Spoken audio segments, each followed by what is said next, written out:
Igan, Oo. pamana ng mga Kastila sa ating mga Pinoy ang tampok sa Naku. Midnight Express ngayong gabi. At ang tanong natin ano ang putahing ito na gawa sa isda na hinahaluan ng mga pampalasa na bida raw sa hapag tuwing Biyernes Santo? Narito na po ang Midnight Express ni Michael Daes.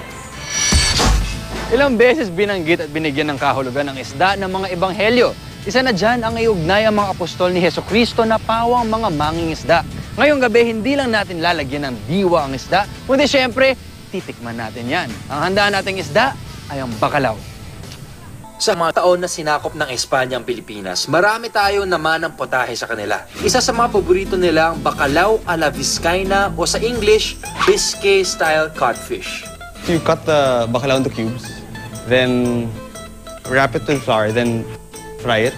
Make this a frito, which gawa sa tomatoes, onions, garlic, and paprika. Then when that's done, you add the fried bacalao. Dagdag na lang po ng boiled potatoes and garbanzos right before serving. For some reason, maganda yung kutob ko dito. Parang feeling ko magiging masarap to. Only one way to find out.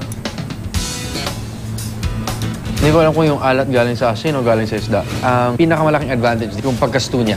Pag kinakain mo, ang dami mong nalalasahan. Parang naghahalo-halo na yung mga lasa. At yun yung pinakagusto ko. Medyo maalat, pero galing raw yun sa isda. But sa lasa, happy naman ako. Nung unang panahon, dahil sa hindi kaaya-ayang itsura ng bacalao, ito ang napiling isda na sumisimbolo ng pagpapakumbaba. Kaya naman madalas noon ihain ang bacalao tuwing araw ng Biyernes at mahal na araw. Kasama ng iilang piraso lamang ng tinapay at isda, 5,000 tao ang pinakain ni Jesucristo. Isa lang to sa mga kwentong lagi nating naaalala tuwing Kwaresma at personally, isa sa mga paborito ko. Ako po si Michael Daes, this is Midnight Express.